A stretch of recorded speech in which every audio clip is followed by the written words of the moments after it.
Hello. In this video, you're going to see how to install table themes for Unibet. Step 1. Download the zip file with the theme to your computer.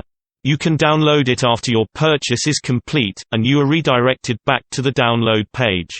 You can also find the download link in your purchase receipt email.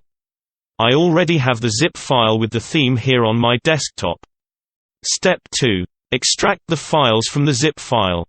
You can do it by opening it, and then just dragging the files out, or right-click on the zip file, and choose Extract. Step 3.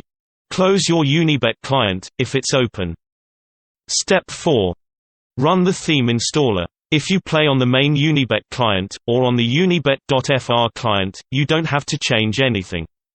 But if you play on PokerTableThemes, or possibly some other Unibet client, then just replace Unibet Poker with PokerTableThemes, or with whatever brand you are playing on. I'll try to add all the different installation locations in the included README file, so you can just copy them from there. Also run the second installer. For Unibet, you most likely don't have to change anything. For PokerTableThemes, again, replace Unibet Poker with PokerTableThemes. Congratulations! You can now start to use your new theme. These instructions are also included in the README file. Good luck at the tables!